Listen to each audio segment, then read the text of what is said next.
Hey everybody, it's Yusef for Dad's Free Time Game Reviews, where I review the games that I play when no one needs me. Today's game is Momodora, Reverie Under the Moonlight. Did I say that right?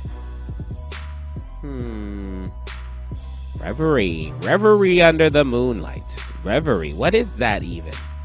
Anyway, I like Castlevania games. I think they're awesome.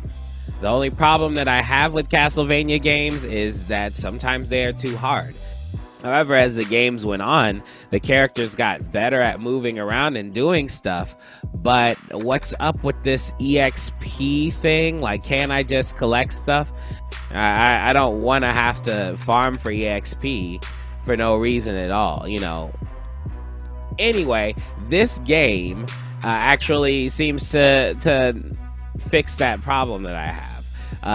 It just helps you, like, you just move around looking for things.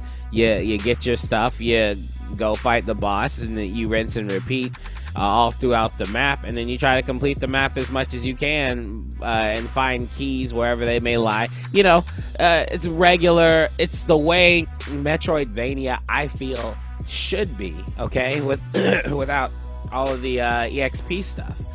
Was the game actually worth as much as everybody says? Because it is it's ranked pretty high on Steam. So yeah, let's find out.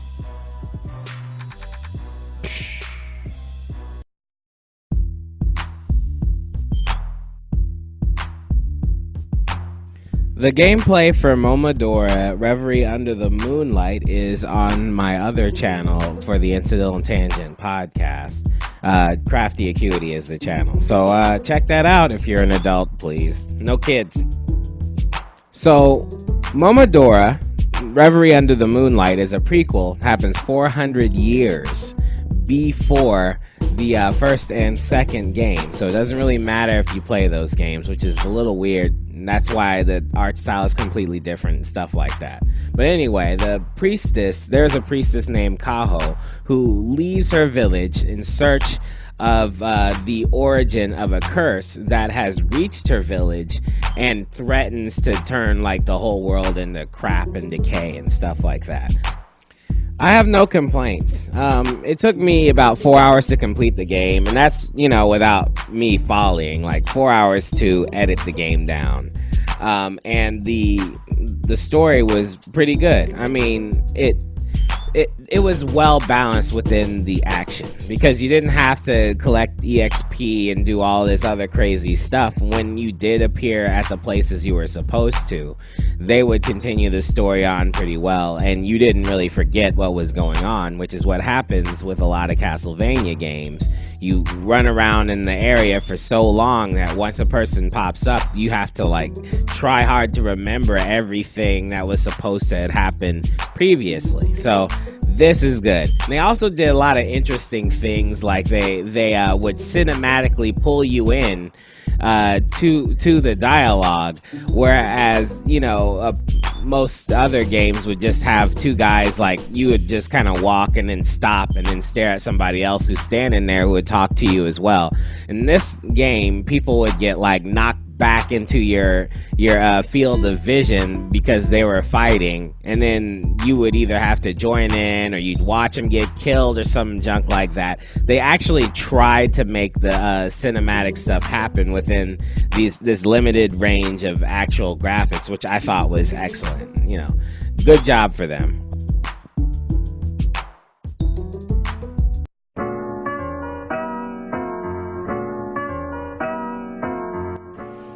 Okay, Kaho has a double jump, a melee attack with her maple leaf, which kind of threw me for a loop because there's not that much range to the maple leaf. You got to get kind of close to hit people, so sometimes you get hit like automatically because the other people have a better attack than you. But, you know, the energy meter is not too bad by the time you get to those guys, so it's okay. And you also have a ranged attack with arrows, which if you hold the arrow button in for a while, you charge it up. You do kind of a spread attack, which is not too helpful, but whatever. There are status helping abilities that you can find throughout the map, such as HP boosts and things like that. When you beat a boss, or sometimes when you just get to the end of an area, you collect these shards that give you extra abilities. One of the abilities is to dodge in midair, which is pretty cool. Sometimes the shards give you more power in your strikes and stuff like that. There is a merchant in specific spots that sells you randomized trinkets that all have status upping abilities. Each spot that you see him, he has different inventory. So every time you see the guy, go ahead and check him out. The inventory is passive and active sometimes, so you'll definitely want to stock up on pretty much everything you can afford. The in-game currency are the souls of the cursed animals that you kill, which is very interesting because there's not a lot of cursed animals and witches hanging around the place. Usually it's like 1 or 2 per area. So it benefits you to do more exploring because not only do you find extra trinkets around, including HP boosts, but you kill more people, which will in turn go ahead and give you more souls, which will allow you to buy more things at the merchant's place when you see him.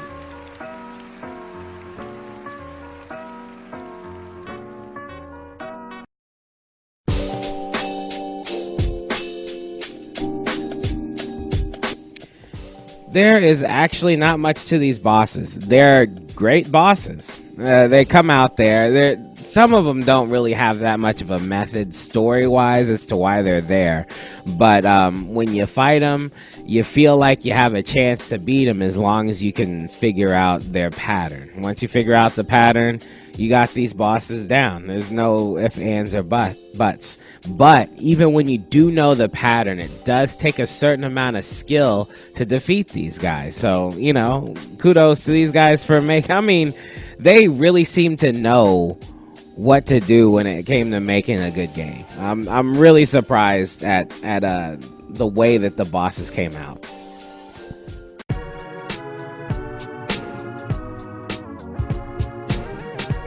All right, I'm going to start doing this with all Metroidvania games. I'm going to get a full map on the internet, and then I'm going to print it out and use it to keep track of where I need to backtrack to, because these games will lead you someplace that you can't go, and then you'll backtrack, get your thing to do like a slide or whatever, and then come back. You're supposed to come back, but you can't because you can't remember where the hell it was. So I'm going to print a map. I'm just going to do it. Second thing, if a boss is kicking your butt over and over again, it's probably because you didn't purchase something from the merchant that was close to the boss fight. So you go back to that merchant. If it's too much for you, then go ahead and do some grinding so you can go back and buy whatever it is. All right. There's poisonous arrows that that work really well. Like once you see that in the merchant, go ahead and buy the poisonous arrows because they will make your arrows like dope. So just do that. Also, there's a little magnet trinket that pulls the dead souls into your body. You know, you'll want to do that. You want to take that and you want to use it most of the time you're not battling bosses, because if you knock somebody off a ledge or if you shoot at them and they die like way over there, it'll bring all of the souls to you, and it's really a no-brainer. You're gonna need those souls to purchase more stuff anyway, so why waste time with it? The fourth thing, what is up with the maple leaf as a weapon?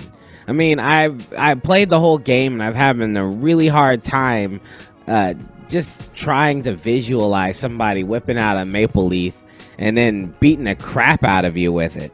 I mean, is this like just one of those monasteries in which they never sweep? You know, like most monasteries or whatever, most monks, they have to do regular chores, but apparently these ladies, they don't do chores, these priestesses, and that's okay because every leaf they didn't rake is a weapon.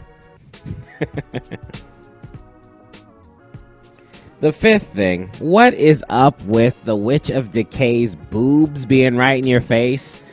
It's some sort of weird like lesbian thing. Like she pops up and her boobs are there, and I'm just supposed to whip her boobs with the maple leaf. It's just so weird. Like, and none of the other bosses have this thing. She just pops out there, and it makes sense that she's the Witch of Decay. But why is she in lingerie with her cleavage? Like, what is that? So, I mean, it's blatant. Obviously, it's blatant fan service, but no, don't do that. It surprised me enough. Okay, last thing I can remember.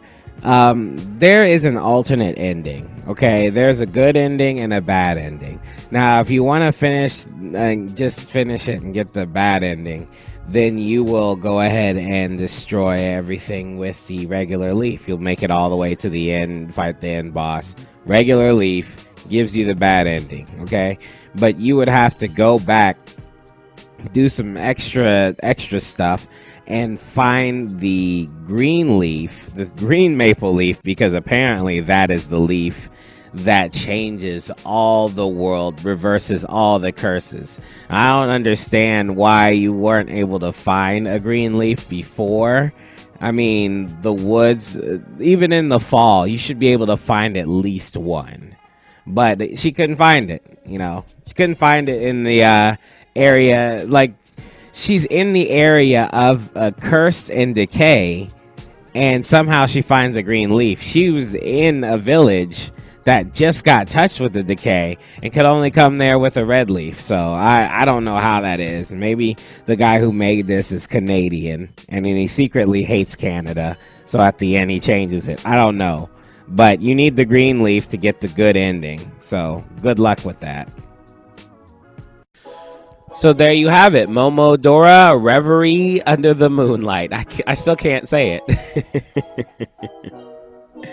Anyway, I'm pleased to report that the game lived up to all the hype that it supposedly got. Even though I didn't really see any real reviews for it or anything, you know, I saw the way the game was being played and I got excited. It fulfills every itch that I have in these Castlevania games and takes away the part where I have to do EXP. It's excellent. You know, there's really not that much else to say. It's a little short, but I'm absolutely fine with that. You know, we can move on to the next game already. There's plenty of games to be had. You know, as the easier it can leave a good impression on me, the better. You know, fortunate like that's the thing. Like once you have a certain amount of time on a game, a person will go, oh, well, that's a good amount of time, and that's it. You know what I'm saying? Fair enough. You can stop it right there. So the way that a lot of games try to stretch out the time so that you can feel like you paid your money's worth, it's kind of ridiculous to me sometimes. But I understand they got to do it. Anyway, that's all for me. You know, if you like this video, hit the like button. Subscribe if you want to see something else. Patreon is a thing that I have, and that's down below, I think. And there's something else I'm missing, but whatever. You guys have a nice day, and I'll see you guys on the next Dad's Free Time Game Reviews. Peace.